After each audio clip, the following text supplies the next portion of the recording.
Next up, we have a very special conversation to provide us with the CEO perspective.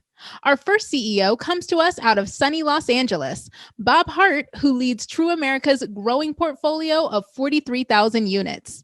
Bob is an industry veteran, having led Kennedy Wilson's Multifamily group from 2000 to 2013 prior to founding True America. It's a pleasure to have him with us. Our second CEO, Walt Smith, hails from not-so-sunny Seattle. Walt leads property management firm Avenue 5, which manages over 60,000 units. Another industry veteran, Walt led HSC Real Estate for 18 years until it was bought by Riverstone Residential Group, where he became CEO before joining Avenue 5 in 2014. And this conversation between Walt and Bob will be moderated by Dino Vakoutis, a senior lead at the real estate tech company Corrigo. If you're unfamiliar, Corrigo specializes in facilities management and is owned by JLL. Dino is on the cutting edge of real estate technology, hence he'll be a great guide to this conversation. Dino, take it away. Thank you for everyone for joining. My name is Dino Vakoutis. I am with Corrigo. And honored to be joined by two leaders in the multifamily space, Walt Smith and Bob Hart. Walt, if you could give an introduction of yourself and move over to Bob, and then I'll finish up with my exciting background.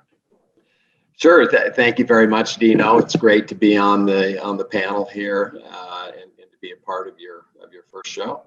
My name is Walt Smith. I'm the CEO of Avenue 5. Residential. We manage about 75,000 apartment homes in 13 states in the District of Columbia, mostly out in the West, and our headquarters is in Seattle, Washington. Excellent. Thank you. Bob? Thanks, Dino. Great to be here with you today and to be with my good friend Walt Smith. True America is a multifamily operator that manages approximately 44,000 units throughout 16 states in the U.S. We focus primarily on value add and workforce housing. And we're glad to be here today to discuss how technology and operations mesh together here. Fantastic. Well, again, honored to be with you two gentlemen together, representing over 100,000 multifamily units. Needless to say, two of the leaders in the space. Again, I'm Dino. Overlap there, Dino, because I'm a client of Walt. So there you okay, well, thank you for that. You double count. All right, that sounded good at 100,000, but all right, got to round down the. I think it still adds up to just over 100. Again, I'm Dino Vakoutis, the National Sales Director for Corrigo. We are a maintenance solution. All we do is maintenance. We're deep and wide solution in the maintenance world. Multifamily, commercial real estate, so on and so forth. And honored to be on this panel with you gentlemen and to moderate, ask you some great questions and get your input. So with that, let's move on to our first question today. And that is, from a high level, let's start with you, Walt. What are the most exciting advances you've seen in real estate technology over this past year? What I would say is that I'm probably similar to most leaders in our space or any space for that matter, that when I hear about technology that is going to be a game changer, to me, that means that we need to be able to streamline our business process while utilizing it, reduce associate workloads in some fashion to improve efficiencies, to automate data to deliver actionable insights. So in other words, let's get some data out there that we can quickly understand and make change that will hit the bottom line for us. And then on top of it, probably the most important part of it is to be able to deliver service to our customers, our residents, in a way that is convenient for them and effective for them. And at the same time, have that work with our associates, mostly on site, that they can improve how their ability to deliver this to our residents, so that we have this happy ecosystem out at the property level. Yeah, and I imagine that visibility is a big part of that with the world we're living in today, and not being able to have as much contact with your residents as you have in the past. So I'm sure technology. That has certainly brought this to the forefront without any doubt, Dino, in the last 8 or 9 months here. Yep. How about you, Bob? Well, I think, technology's been here for a while. I think today, though, given the environment we're working in, it's being utilized in many respects to make up for situations that are caused by the pandemic where we can't engage directly. So it's become a risk mitigant in this instance to prevent the spread of COVID. So we're using it for virtual tours. We're using it to check people's identity. We're using it to speed up processing of leases, which lead to stabilization of revenue management and so forth. So I think it's become more highly utilized and more highly dependent upon, and I think that's a good thing. It's making everybody more comfortable, both on the consumer side, as Walt put so appropriately, creating a happy ecosystem, if you will, with our residents, and I think everybody is benefiting from it. So I think it's going to continue, and I think it's going to be more and more accepted through this whole period that we're going through right now. Right. And on the virtual tour side, because I know that's a big part of your business, is that something that your current Yardi is delivering, or are you using a third-party solution for that? Any of you on that one? Well, we're utilizing most of our websites are through Yardi. Right. But things that have changed during the pandemic, and this is on True America's properties and most of our other clients' properties, is chatbot AI is being utilized 500% more than it was before. Many people really didn't even know what it was, on January 1st of this year in our space. So I mean, it's substantial change. To have machine learning to answer questions, online on the website, it's a fantastic development. The self-guided tours in numerous fashions have really proven to be, I think, the single biggest surprise in our space since the 1st of April.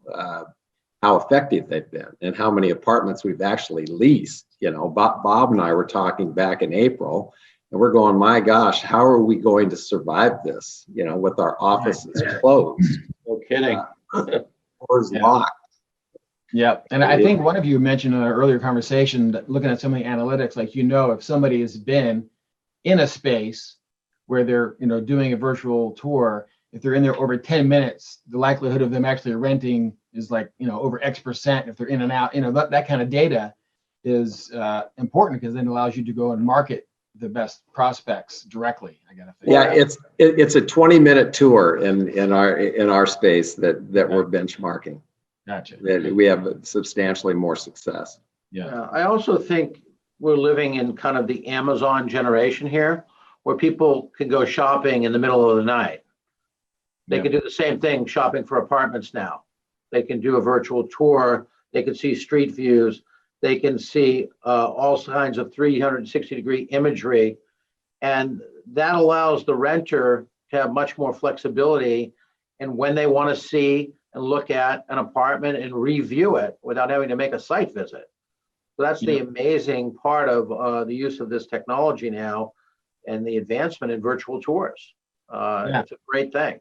Makes sense. It makes their experience much more efficient, because they can look at 10 apartments in a matter of 2 hours versus driving around town and spending. Well, we only want them looking at our apartment. So. Exactly. Well, I know. Right. I want them to look at ours at least 10 times. Now you're talking. Well, you guys are that large. They probably are looking at only yours. So. And they can actually stage a vacant unit. We have that technology now where we can put in their style of furniture and oh, that's cool. Yeah. Fantastic. Very cool. Very cool. All right, let's jump over to the next question. Panelists here. Right now, needless to say, rent collections have been a significant piece of the conversation, right? Multifamily space as well. How have you utilized technology to ensure a smooth and sufficient rent collection, or to, and I want to add to this, incentives to make sure the rents are coming in on a timely basis? I've heard different points of view from different operators on that.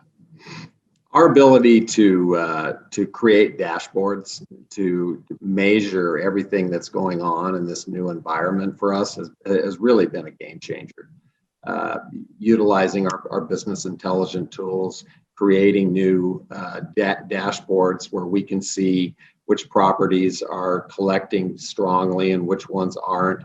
How do we, for what reason did we succeed at the properties that are, aggregating that data so that we can see why are we getting traction at one property versus another, and how are people actually finding us, and what are the most effective leasing tools right now. And it varies substantially from the suburbs, secondary markets, to the core markets. And so it's really been a fantastic process. It's been stressful because we're all new at it, and we're counting every dollar compared to the way that we used to look at this business. Right.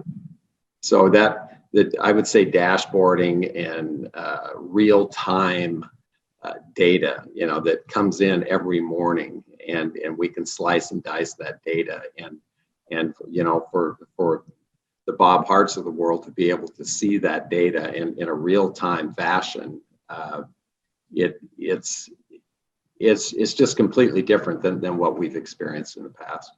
Yeah, and I think that's what Walt is saying, and this speaks to both his company and his peer group in the industry.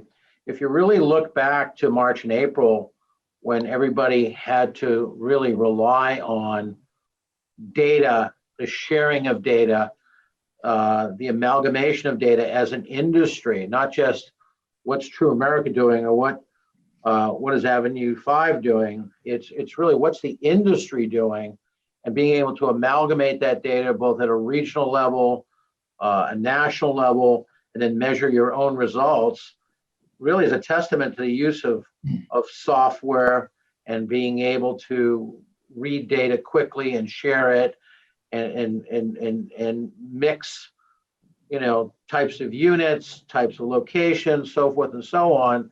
That's really allowed the industry to feel more secure about where it's going in terms of collections and revenue at a time of stress. So it's been amazing to see this pivot, and I think the software and the platforms have allowed us to do that.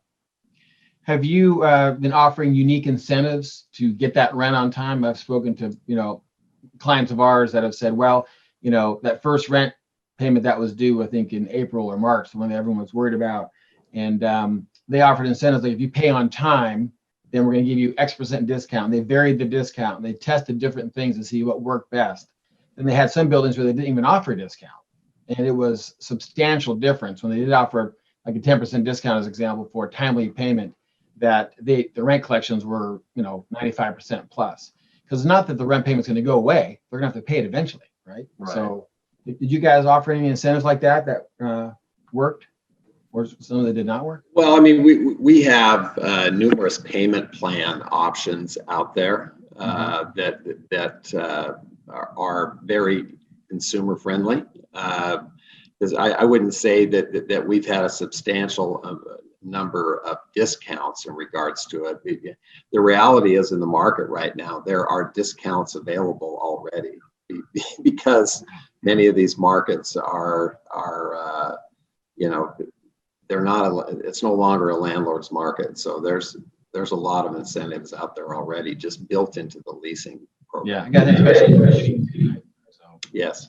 Much of that also, is that a lot of landlords have not been able to collect what we'll call other income, whether it be RUBS, late fees, or application fees. There's certain forms of other income that either been temporarily suspended or voluntarily suspended, not just by law. And I think that has reduced I'll call it the owner's income in of itself.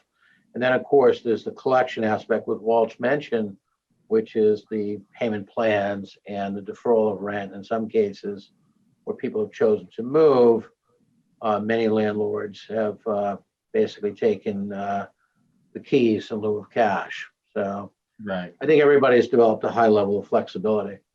Yep. Makes sense. The most amount of flexibility that I've seen in the 30 years I've been Ever. Yeah. ever, Yeah. for sure. Well, you have to adapt. So Adaptability. Yep. you bet. You bet. And you need to have a heart. You know, Yeah. Yeah. No Literally question and about it. figuratively, right? yes, everybody needs a heart. No, but seriously, what Walt is saying about having empathy and having a heart, the resident is really your partner right now. Yep. And I think the landlords that have embraced that, I know we have had an easier time than the ones that have resisted it. And some have resisted it so much where they've gotten backlash from state's attorney generals. We certainly don't want to be in that position. And we Yep. try to be highly empathetic while at the same time being businesslike in our approach. Yeah, that makes sense because that other approach will definitely follow you post-pandemic, right? When things are Exactly. going It great, will. and Well they said. get Google reviews Yeah. and yeah, so no question about it. Let's jump to the next question if we could. So needless to say, we just mentioned that earlier, right? We're seeing people migrate from the cities into the suburbs. Will this change the way you operate your properties, and how will this impact the way you view technology in these properties if your properties are now moving out in the suburbs and fewer in the cities, things like that? Bob? Well, we're primarily a suburban landlord. We're not as much of an urban landlord, so that change is not drastic for us. We tend to operate, call it in a 20-mile ring road radius of the major CBD. Certainly, more urban areas have more highly concentrated assets where people are varying rents quickly and creating specials because of lease ups and so forth. We're not faced with that as much, so we're maybe Walt can address that one a little better than I can because we're. Well, I would just say that we're going to have to catch up out in the suburbs, Dino. I mean, we manage more properties in the suburbs and secondary markets than we do in the urban core. From a portfolio standpoint. So I would just say that the technology that can be cost effective, as I've already discussed, will gain traction out in the suburbs. The rents aren't as high, the net operating incomes aren't as healthy, and we have to really pick and choose what it is we're going to employ in the secondary, tertiary markets, the further out, the 40-mile out ring, 30-mile out ring from the core. But we're going to be challenged to catch up, because we've been doing it more of the old-fashioned way out there still, and that's going to have to change. Yeah, I also got to think that I know that the further you get out, that finding good vendors becomes a little more problematic. No question. Yeah, so lots of multifamily operators that they have the intermediary markets, that one little city between whatever it is, Houston and Dallas, that they can't get any because all the vendors are in Houston. So that has got to be something. I know your large properties, you have in-house teams doing the vast majority of work, but I also know you use outside vendors, elevator, things like that. So. Just one great example would be revenue management. The closer you get to the core, virtually all the properties are on revenue management. But the further out you get, that revenue management just hasn't been employed because the market wasn't as dynamic. You could make a half a dozen phone calls and feel like you were in touch with the market. Well, that's changing now. Right, for sure. Yeah, it's interesting. My mom just rented a new place, and I was here in Atlanta, and she went in.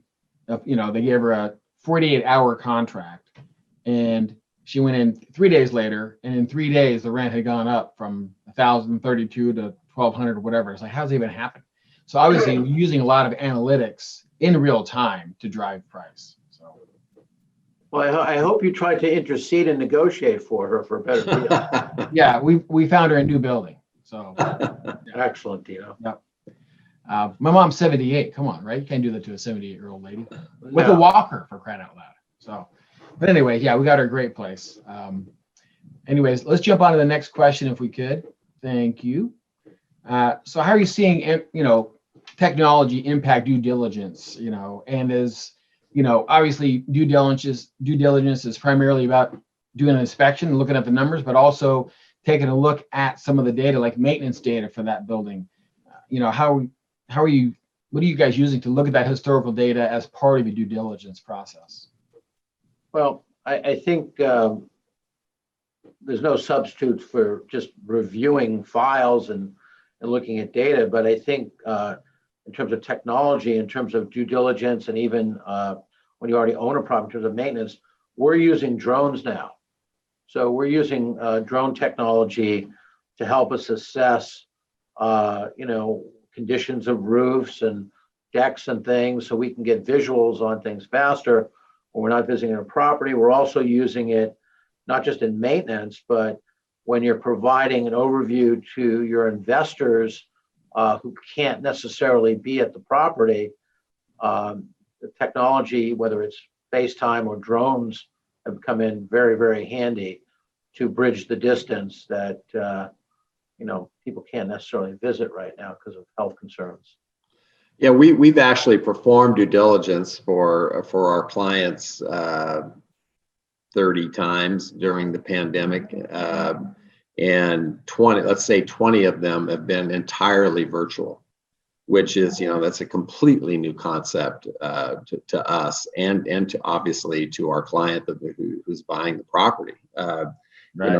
We're used to having people climbing all over these buildings, as Bob was talking about, using drones, and we're now doing the entire lease audit virtually, and we're doing all the inspecting all the maintenance records virtually. Probably have somebody do site inspections in person, but we certainly have performed a lot without going into the properties. So we're sending questionnaires to the residents about the condition of their units. So we're having to get email addresses for residents and whatnot, and we're communicating with them. And then I think it's changed a little bit of the structure of the deal. There has to be some mechanism in some of these deals for post-transaction to be able to go back once the pandemic is over and review some internal workings of the properties. Yeah, I got to think of the inspection. Because inspection is a huge part of it, right? You want to touch and feel what you're buying. And whether it's a drone, which is obviously a view from afar, typically inspections are in person using an inspection tool. I can imagine that you guys maybe be recording the actual inspection, right? You're looking at a 300 unit building, maybe record the inspection of 8 of the units. You're not going to inspect all 300 units. Maybe the purchase is contingent upon exactly right, similar, right. So I got to think that definitely has changed it quite a bit. But a robust inspection tool has got to be important for the due diligence, as it is with your day-to-day operations, I think. So, well, the more automated the service records are, and so forth, the more user-friendly you become as a seller or a buyer, and understanding what the building's all about without having to comb through paper. Right. Yeah, that's a good point. Which, of course, that's what we do. So, there's no paper in our process, but also it's about putting all the maintenance data into a single solution. Typically you might be using a maintenance solution from a Yardi, RealPage, or whomever, but your Otis elevator or your elevator data is not in there, or your fire life safety, that stuff exists in other solutions, and you have to kind of put it all together. That's one of the places that I like to say Krigo shines, is it is all on a single solution, because we push it out to those vendors and have visibility into all the work they do. So, quick little sales plug for Krigo there. Well, Walt, if we're not using it, we better start using his. He already hit me up when. I know. See, Bob, I appreciate it. I sent Bob $100 for his microphone not to work, so I could hit Walt. Thank you. Pitch. So. But you're next, Bob. I'm just warning you. Okay. All right, I'm in. Anyway, so but yeah, due diligence is a huge part of your world, obviously, and good inspection tool is important. All right, if you jump over to the next question, it'd be great. And this one has to do with the deal making side, and that, apparently on the financial and deal making side, technology has been slow to catch on. This is not in my space, so I'm not going to be able to add any flavor to this. But why do you think that is, and what needs to change in order for that to happen? Well, I think, we use data a lot on the deal making side. So we're using, market-based information sources like axiometrics. We're using, database research and so forth. But, deal making is still done the old-fashioned way. It's about information, but it's how you're putting it all together. There are a number of companies that are using data at a different level, where they're really researching down to the street level, all kinds of comp data to make investment decisions with, and that's been the basis of their platform. One of those groups is Cadre, which is an investment startup that's been supported by Goldman Sachs and others. And so, I think it's the access to research software when it comes to rent pricing, comp data, and so forth. But truth is, on the investment side, it's still done the old-fashioned way through computer modeling, and then ultimately feeling where the price point is of a deal. The data has to be trustworthy in order for it to really change the art of the deal. And exactly. When we're digging in and doing underwriting, or when Bob's team's digging in and doing underwriting, you still find anomalies between your real-time data gathering and what you've gotten through your services. And so when those 2 points meet, that's when I think it's really going to change. And we've come 100 miles, compared to what it was. It's so much more precise than it used to be, but we're still, I would just say we're just still not quite there yet. And these aren't small deals, these are large investments, and a little bit of change in an underwriting number can kill the deal. It could be actually. Yeah, and exactly. So, I would say we've come. Heck, Bob's probably using it 50% of the time now, when 5 years ago it was 20%, and 3 years from now it'll be 70%. Yeah, but a big part of that is got to be trusting the data. How do you know that the data is accurate, from the right source, and current? That's correct. No, it's the current part that's been the biggest challenge in the past. We only aggregate the data once a month. Well, that's not, that's not what we're looking for. We're looking for it from yesterday. And that's why there's no substitute for showing up.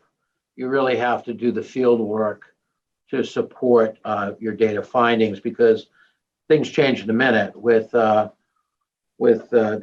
and other pricing tools. The market could be changing right in front of you, and if you're just looking backwards, that's not going to work. The other place we've used data very effectively with debt management software is through groups like Chatham Financial that help large owners put all their debt information into one place. So you're constantly being able to look at all the different factors of your debt that could lead to investment decisions about properties and so forth, where you're not just looking at paper files. Right. So another good way to use technology for that part of the solution. Absolutely. All right, let's jump to the next question if we can. So here's a good one, right? Technology is allowing residents to be more autonomous, right? How are you using that technology to empower residents to resolve maintenance issues? I think one of you even mentioned on our previous call that you're teaching residents how to maybe fix something, right? And it's gone surprisingly well. It's been kind of a force-fed deal, just because the resident doesn't want one of our technicians in their home, and we don't want to send our technician into the home. So we had to come up with a solution. And so, videoing solutions at the property level, because each one of these properties are, they're different and dynamic. And so creating solutions to teach people how to repair an appliance or fix their toilet, or how to deal with the hot water tank, or to turn it on and off, and those types of things. Right. It's been extremely successful. Yeah. I'm gonna have to check out the Avenue 5 videos to see if Walt's making a cameo on those. Oh, okay. You can see him with like the tool belt on, kneeled down next to a toilet. Exactly. Right? He's got the Bob the Builder Avenue 5 outfit on. I've not done that yet. So I think the other area that, frankly, what technology's done through, in a basic level, the internet, is that the consumer has become really highly, highly informed. And it's really empowered the consumer to really be able to know and understand what their rental dollar is buying, and be able to comparison shop very quickly, which creates a sense of empowerment, which also creates an ability to make a decision quicker. So I think that's moved the entire industry along.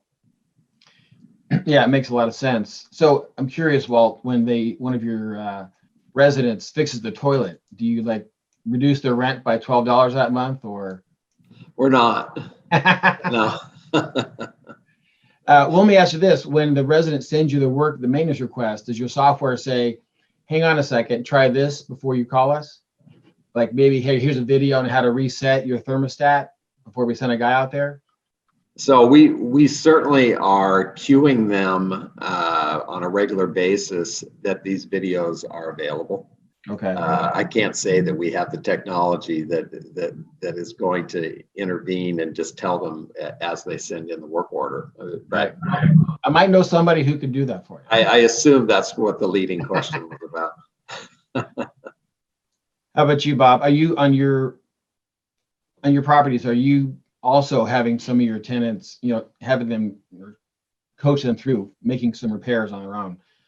Candidly, we have not done that, but our management folks, such as Walt, are doing that. So we're really depending more on what they're doing, and we certainly encourage it. Right. So of course, then it comes to the question: if you have so many in-house guys and gals that are doing all this work, maybe those staffs are decreasing a little bit because you're not sending them into the homes. Does that mean you're moving some of that work to outside vendors? You're probably playing with that mix, right, of in-house teams versus outside vendors during this pandemic. I got to think that's. If you're on mute, well.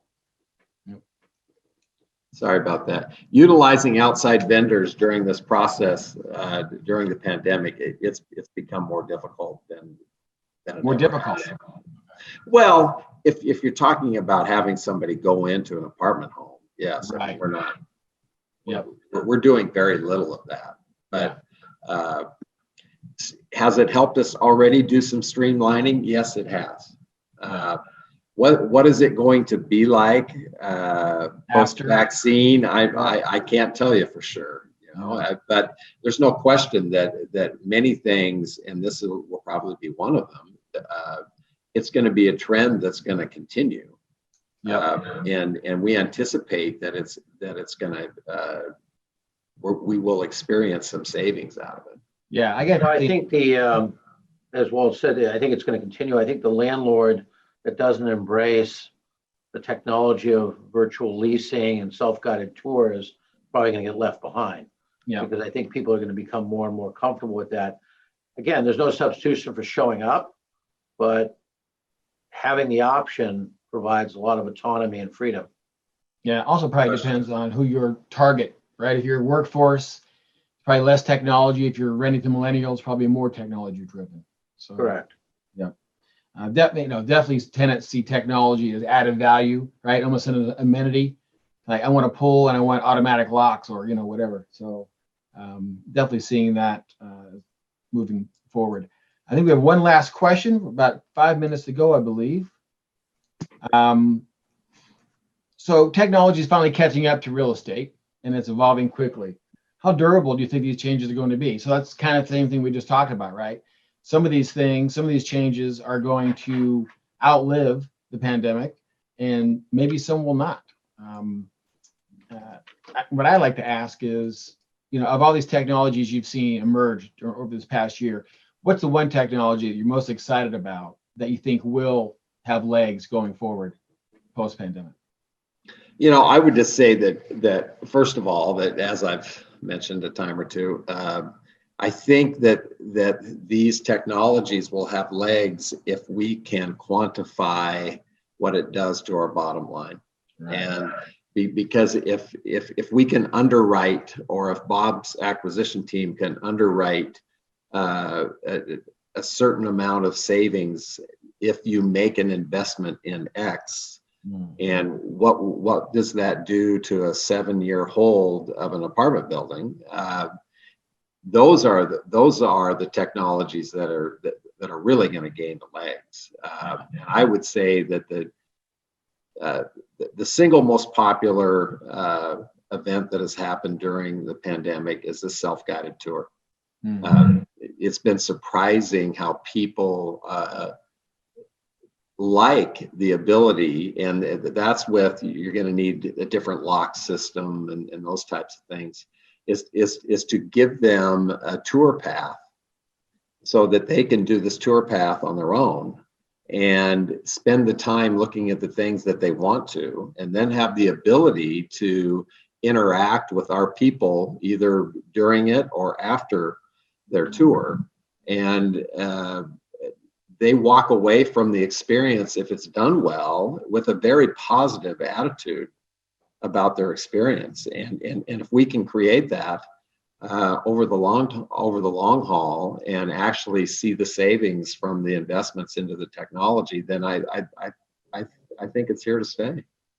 Well, I would agree with that. I think you'll also see consolidation in the whole business intelligence software industry. And we're seeing that at many, many levels already. And eventually platforms will become more unified and so forth, so that, it becomes sort of a menu where you're working off of a single platform, do many, many different things. I think the other area that we'll probably see is artificial intelligence. And we're seeing some of that already in revenue management, but it'll probably leak its way into expenses and formulating marketing plans and targeting investment markets and so forth. So I think we're just at the surface here.